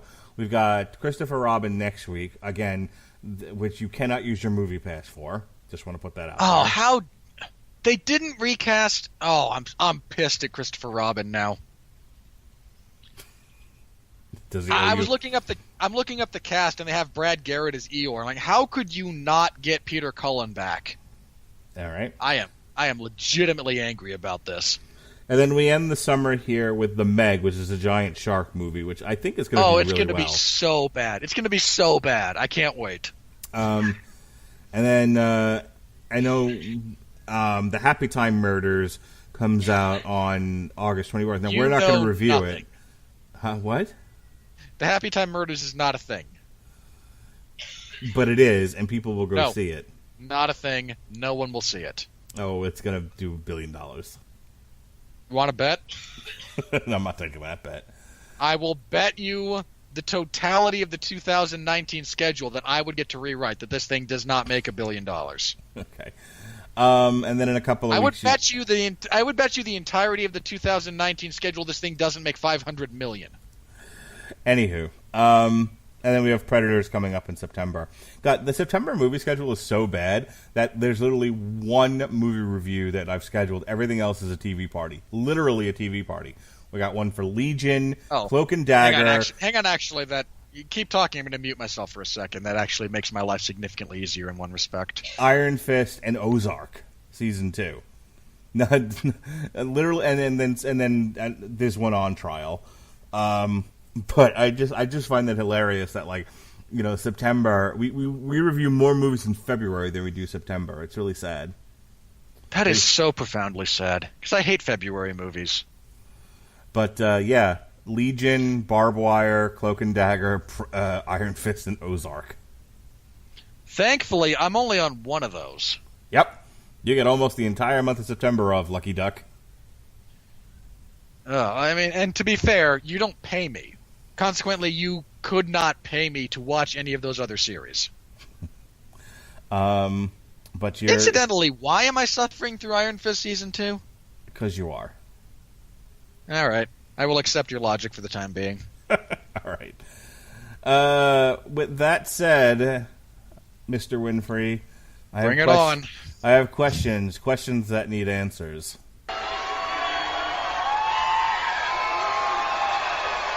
Are you ready? No! I said, are you ready? No, God! No, God, please, no! No! No! No! I'm convinced that the people that reviewed this film and got it to a 97% on Rotten Tomatoes are getting something from the studio, because I can't believe some of these No, are people's Mark, real Mark, opinions. we've gone over this. If you have to choose between conspiracy and incompetence, 90% of the time it's just incompetence. These people are just terrible. Okay, let me read you a few of these, and you'll see why I think, no, I feel like some of this is payola. Lynette Rice of Black Girl Nerds. Fallout is sure to be one of the best films of the summer. Shut up. I mean, 4.5 out of 5. Not even the best film of the week. Or of the franchise. Jesus. I mean, there is no... I'm not entirely sure there's an appreciable metric that you can use to make this the best movie. It's not the best movie in Simon Pegg's career. It's not the best movie in Ving Rhames' career. It's not the best movie in Alec Baldwin's career, despite that being a large dumpster fire. It's not the best movie in Henry Cavill's film career, despite that being both new and featuring some yeesh. So I'm going to read you this next one, but I'm honestly afraid it might kill you. Go for it. I don't know. Are you in I need you to sign a release saying that you won't sue me when you suffer an aneurysm after I read this to you. I struggle to understand if it's actually that bad, because I as much as I have suffered through this segment, it's going to take something pretty substantial to give me a greater physical reaction than the ones I've already had. Louis Rugendijk of Sydney Morning Herald. Cruise will never win an Oscar for playing Hunt, but what he does in Mission Impossible Fallout is surely at least as taxing as, say, Leonardo DiCaprio's role in The Revenant. Piss right off. With the added obligation of making it look fun. No. Shut up. I don't told know you who that was forgot bad. I don't know who forgot to give you your medication this morning.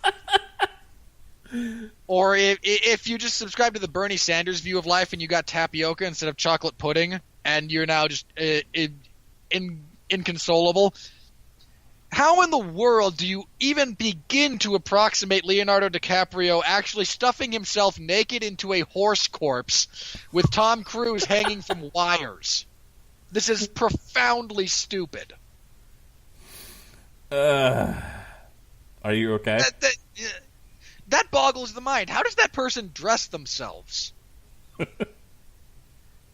How's your blood pressure? I worry about you. I mean, I would encourage someone to throw, dead fish at this person, but I'm relatively sure they're already so mentally incapacitated they wouldn't be able to comprehend the cause and effect occurring around them for this. I believe my dog is smarter than that, for God's sake. My dog is capable of getting food off of the counter that you should not be able to reach. This guy equates Tom Cruise in this dog piss with Leonardo DiCaprio in The Revenant. I just don't know what to do with the world. Mark, I wanted them to nuke the world at the end of this movie just so that I wouldn't have to deal with this. I told you it was bad. That is so bad. That is so bad. Indefensibly bad. Like I said, this doesn't feel authentic. It's so bad. No. This is a brain-damaged person. I don't know how. Probably trying to replicate one of the stunts that Tom Cruise did in this, only to discover that they don't have magical plot armor, but now they think, oh, this was great. Oh, just... And the actor has anything to do with making these things fun. All right, let's be very clear about this. The fun, such as it exists in this movie, is wholly dependent on the structure and the narrative flow that the director gives it. Again, such as it is.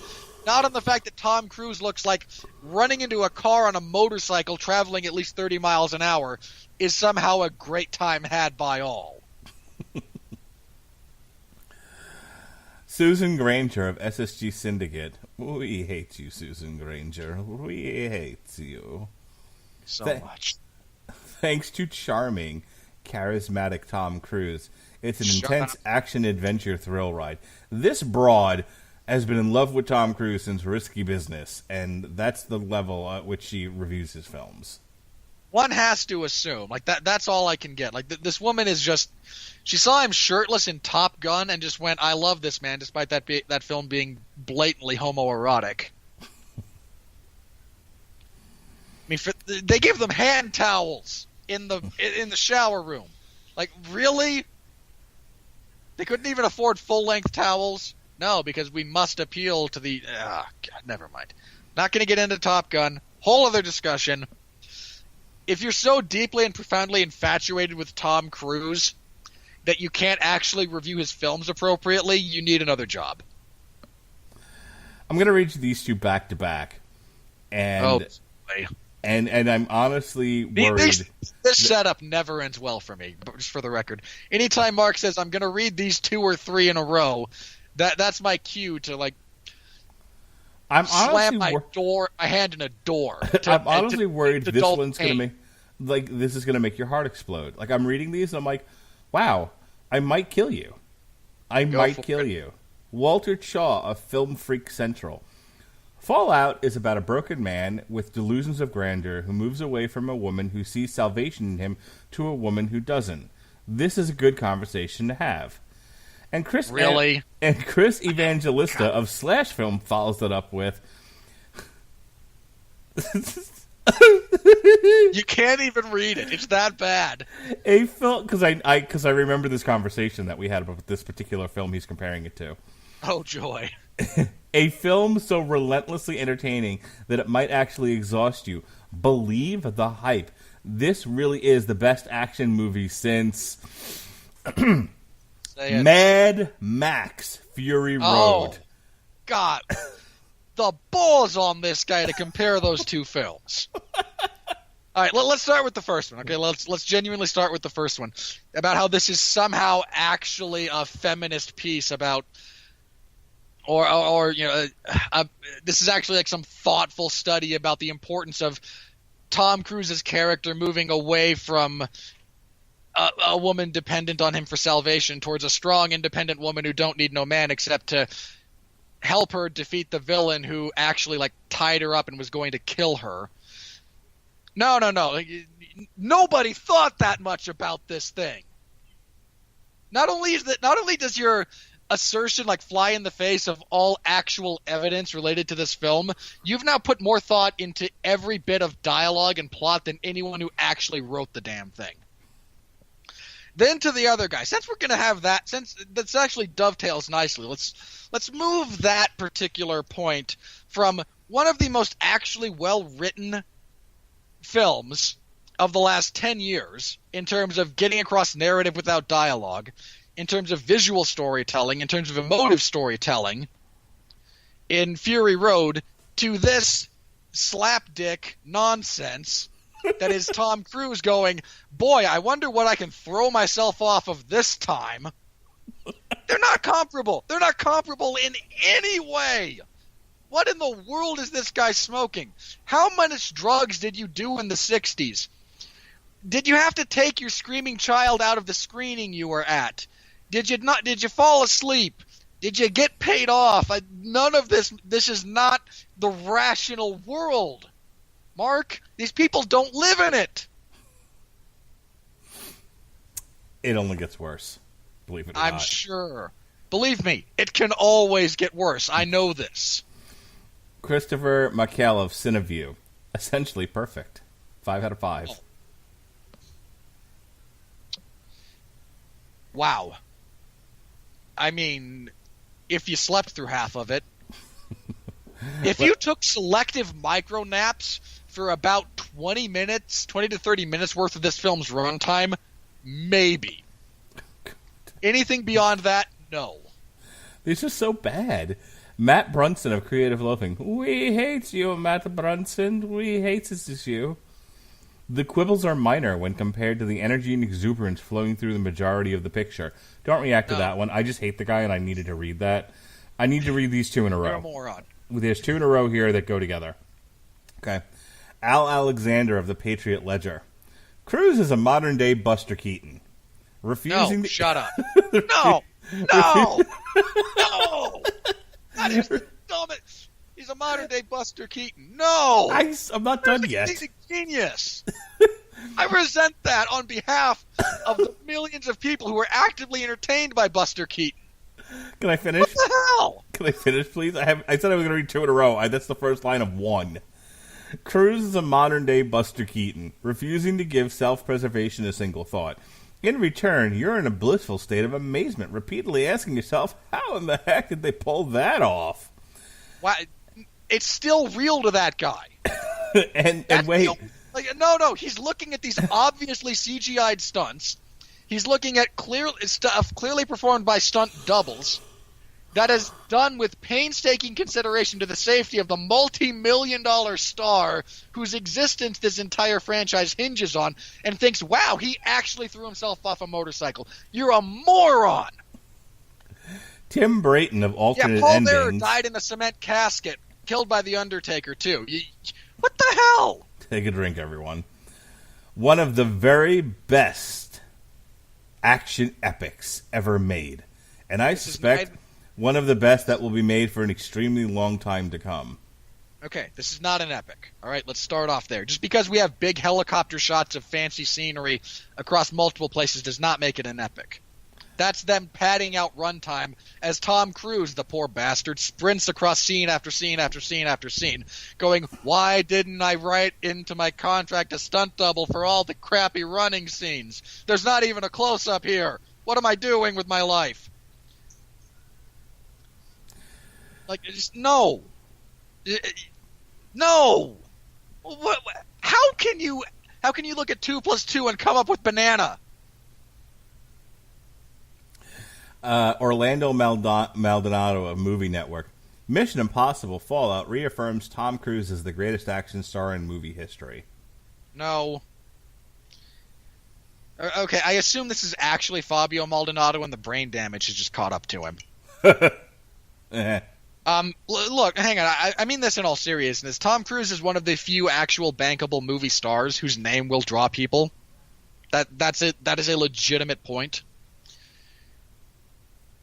But, I mean, do you not remember, A, the rest of this franchise that, I mean, A, this isn't that good, B, the rest of them are just, this guy is you, Mark, in the sense that, I remember half of these, and they were pretty darn good, and it turns out, no, you're remembering, small segments from 3 different ones, instead of any actual movie in its entirety.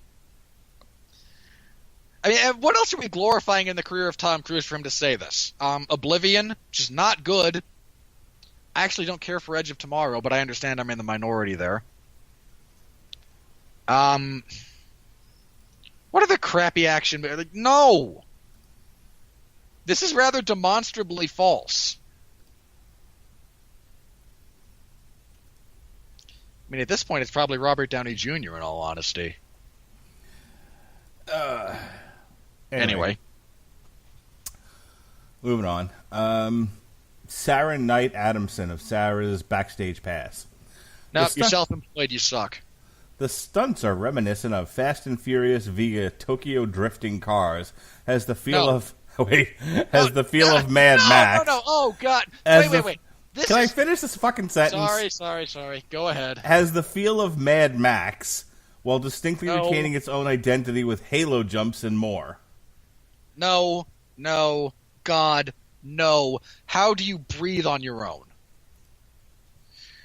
This is, it's got stunts reminiscent of Tokyo Drift. You mean, first of all, I'm not in love with that particular entry into that franchise, with that franchise generally, but the fact that Tom Cruise does legitimately have to drift one car in one shot of one abysmally long car chase sequence does not make it the equivalent of a movie whose only interesting factor is, hey, look at these cars go around tight corners for 90 minutes. It has nothing to do with the quality that is in Mad Max. I mean, for the love of all that's holy, do you actually want to compare the dialogue in these two films? Again, Mad Max, light on dialogue. This movie, heavy on dialogue that's overly reliant on terrible cliches. I mean, you actually have someone saying, make the call. I believe there's a give us the room line. These are not things anyone says in real life, ever. But you want to compare those two things, and then you watch that Halo jump sequence and for some reason aren't immediately reminded of the most recent Godzilla movie. Like, no, this retains its own identity. No, it just has Tom Cruise.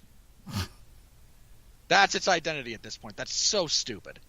Okay, that's actually a bit glib on my part. There are a few things that go into these movies that are uniquely theirs, such as terrible writing, overly convoluted plot, and at least one mask reveal per movie. All right. Start to wrap this up here.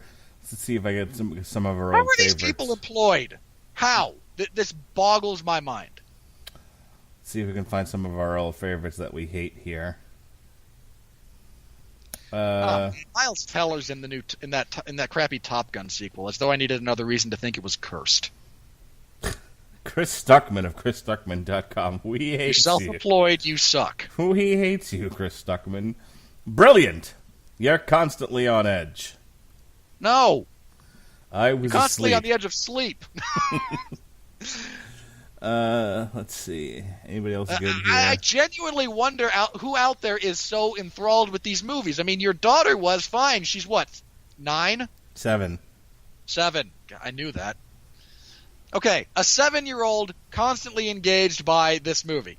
Fair.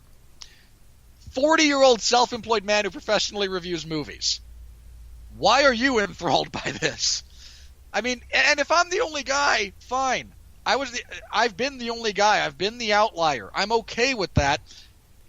But I have to at least be able to see where you're coming from. Calling this movie brilliant just it diminishes the word. All right. Let's Leonard Maltin. Oh, this guy. Tom How Cruise. is he alive? Tom Cruise is really good at running. This is what people refer to as I sleep in a drawer. This is what people refer to as perfect summer entertainment. Big, long, splashy, and overall fun. Okay, Leonard Maltin at this point in his career is like one of the Eds from Ed, Edd and Eddy, and I'm not sure which one. I mean, Tom Cruise is good at running. Well, duh. I mean, that's almost a non sequitur. If I hadn't actually made the same point about this movie, which in and of itself was almost a non sequitur because I was arguing with the structure, not his technique while trying to run. Which is, in fairness, I imagine if I actually watched all the running sequences from him in this movie, I could tell which ones were actually shot in order based on his running form. Like, no, he's actually really tired here. And then this was shot earlier because you can see how his knees are moving, but no. And look, here's the other thing. First of all, again, fun. You can't call a movie fun. You had fun with the movie, which is fair. If you were entertained by this, I've made jokes at your expense, but in all seriousness, Godspeed and party on. You enjoy what you enjoy. I may mock it. If you don't try to defend it as anything other than your enjoyment of it, I have no complaint with that. There are terrible movies that I enjoy, and I will never defend them as anything other than something I enjoy. But to say that we have now reached a point where overly long, simplistic yet needlessly convoluted, splashy, drawn-out action sequences are the quintessential summer entertainment deeply and profoundly troubles me. Alrighty. Let's see if I got any more James here. McAvoy's in it, Chapter 2. As though I needed another reason to see it. Alrighty, last one, and it's from Thankfully. Kurt Loder, who hates everything, but loved this apparently. There's nothing to think about. You just set your mouth to agape and lean back. Why is it, Mark, that we have now come to a point with some of these critics where they laud the mindless? We applaud stupidity. Here's the I thing, didn't have to think. but they're not even I'm sure consistent happy with about that. that. Well, hang on, they're not even consistent with I know. that because there's plenty of like sugary nonsense that's out there. That's They complain about being stupid. Yeah, they're like, this is the dumbest thing ever. But apparently they all want to be invited to Tom Cruise's house so that he could talk to him about, religion or whatever. So they're all saying this movie is fucking amazing and comparing it to Mad Max. Look, I wasn't in love with Mad Max, but come on. Come on. Let's not be silly here. I was, but yeah, when we talked about that, but again, like I cannot be in love with something and recognize that it's a superior, it's a supremely well made movie. And again, I would not in any way compare fucking Fallout to Mission Impossible to Mad Max. Except as an example of what not to do.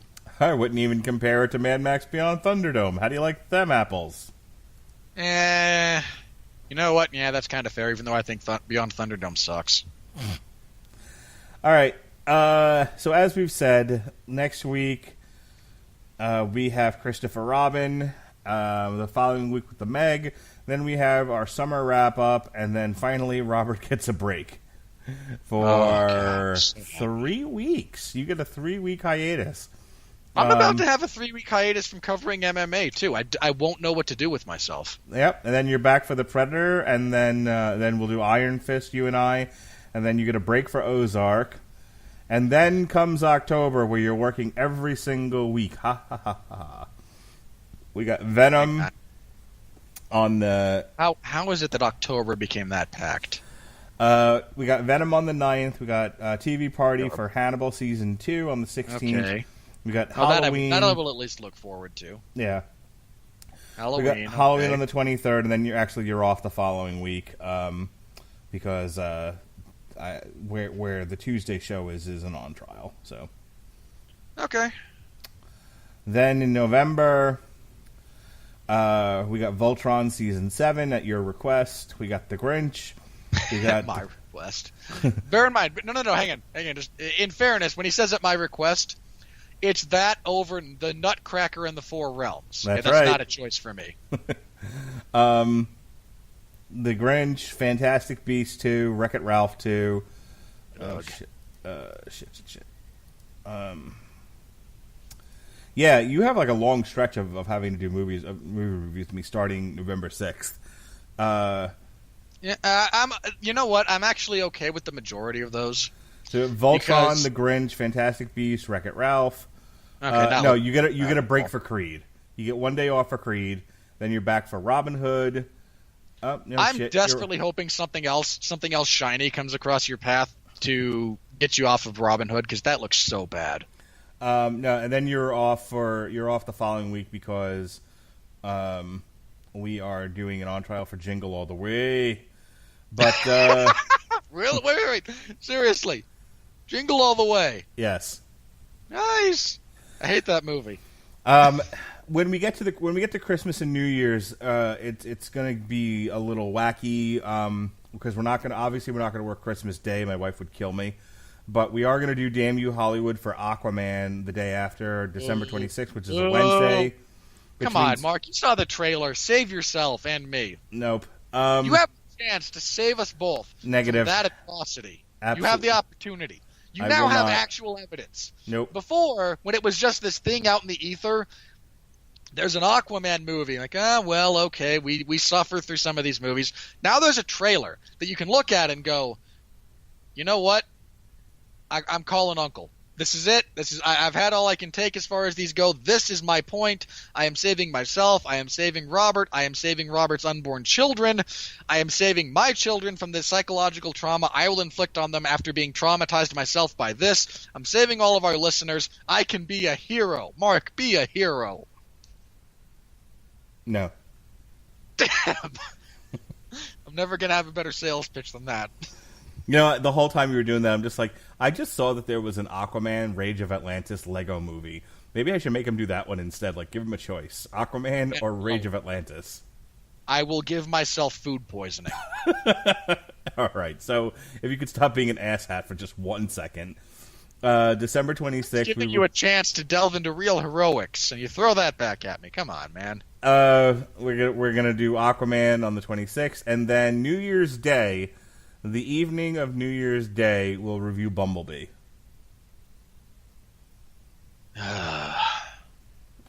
So it's really only one week where the damn you. It's the following year where they're all over the place because of the way the schedule is. But yeah, Aquaman will be at a rescheduled time of Wednesday instead of Tuesday, and there'll be no Metal Hammer of Doom that week, and then we're back on Tuesdays as of January 1st. We start 2018 with a Transformers review. How do you like them apples? I will accept this movie if John Cena dies violently in it. Terrific. All right. Meanwhile, he's clearly the antagonist in this movie. Let's be clear about that. But on the Source Material podcast, we looked at Scott Ian's penned Lobo, Highway to Hell. The artist of that graphic novel drew the whole fucking thing in crayon. It's terrible. Tomorrow night on the Metal Hammer of Doom, former Twisted Sister singer Dee Snider has a solo album out called For the Love of Metal, which we're going to review. And then Sean is going to join me for a TV party tonight as we discuss top 5 best season of television in the history of television, Glow Season 2. Mark, it's not that good. It's awesome. It was amazing. It's not that good. It's really not. It's incredible. I don't know how much of what you're saying is gimmick. I need a non-gimmicked answer. Just 100% serious here. You genuinely do think that about this? I really enjoyed it. Let's just put it that way. Well, that's not the same thing. Jesus. On the 5th of August, there'll be a Screaming Boy, which we're titling it The Day of the Laughter Died. And myself, Ronnie Adams, and Alexis Haina will discuss the firing of James Gunn for tweets he tweeted 10 years ago. God, that's so stupid. That is so profoundly stupid. And then Sean will be back speaking... it's not even like this is new. When he was hired for the first Guardians movie, he publicly addressed those things. Like, A, it's 10 years old. B, it's previously been addressed to essentially everyone's satisfaction. But now, for some reason, this is just stupid. This is just stupid. Speaking of Glow, we're also going to do the new season of Orange is the New Black. Again, myself and Sean Comer. You're going to get a double shot of shows on August 6th as we discuss Orange is the New Black, and Pat and Jesse Starcher will be discussing Thor: The Reigning. The aforementioned Christopher Robin review, and on the Metal Hammer of Doom, Bleeding Through, Love Will Kill Us All, I believe is the name of it. Yeah, Love Will Kill All. So that's all my plugs. Go quick plug your stuff so I can go to bed. Well, in an effort to keep Mark up later, this last Sunday, we, myself, Jeff Harris, and Pat Mullen got together to review UFC on Fox 30, which was a really good event. I was happy. It was good. There was violence. There were good fights.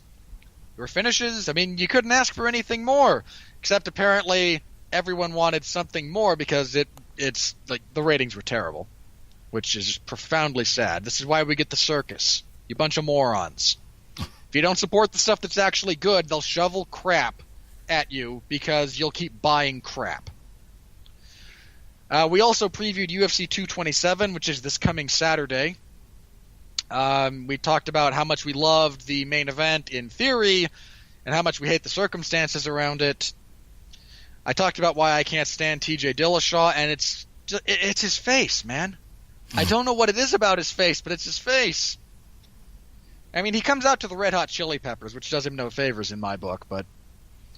Sorry, what is jokes your problem aside, with the Red Hot Chili Peppers? Jesus Christ.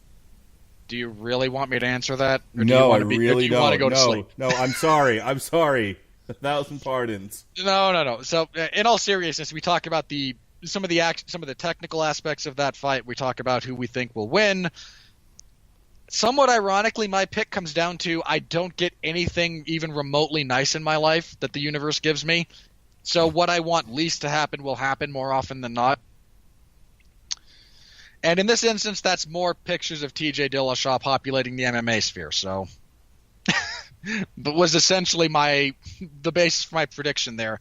Because if we're just going by merit and technique and strategy, flip a coin. They're too close and they're both too good for anyone to pretend that they've got some profound insight that either one can exploit. That's not what you get with these two. They're too good.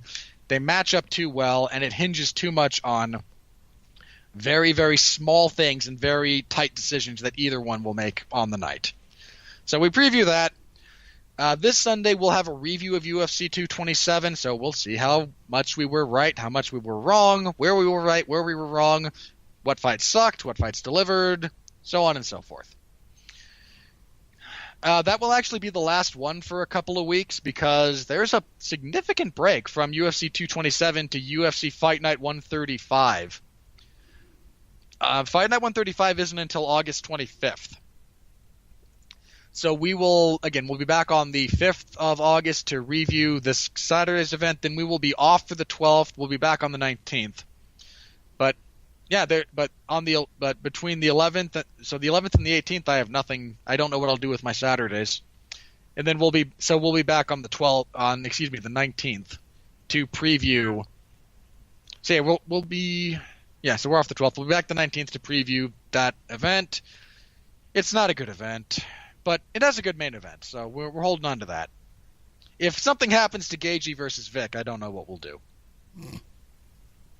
Now, seriously, the co-main event is Michael Johnson and Andre Feely. And it's all downhill from there. Yes. It's a rough one. We acknowledge this. So you can tune in for that. For all things MMA related, you can find that it is posted Sunday evening immediately after recording it. I don't edit anything. I'd still go live, but Mark hates when I do that because it makes publishing to different platforms a pain in the butt. And Mark hates work, and me. Are you missing something by going live? I mean, what does it really make that big of a difference to you? No, but I don't know. That was just kind of one of the things, you know. It's a stupid, arbitrary, self-imposed distinction that I had about it that is just a random personal hang-up. Don't worry about it. I'll get it. 2 more weeks, I'll probably be over it. Tell you what, since it doesn't really matter that much, I mean, we're talking about, you know, your show on my YouTube page. You go ahead and go live, Binky. No, it's not just that. I actually looked at it, and the way it has to work through different platforms and some of the auto I'm saying promotion that gets done. It's not just genuinely easier for you to have it do that. It actually does publish a lot of as soon as it goes up, it gets published as promotional material across more platforms as well. So I'm not going to beat on that horse. It's not a big deal. Okay, so with that being said, a bit of awkward outro. Yeah. We'll be back. We'll be back next week, where you can hear about how much the movie Christopher Robin made me cry and turn into just a giant blubbering mess in the middle of the theater. We'll tune in next week to see if Robert and Mark find anything to scream about over Christopher Robin. I'm sure it'll be a gas.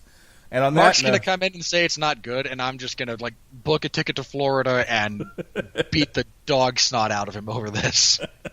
Just going to walk out of my house one day. Not funny.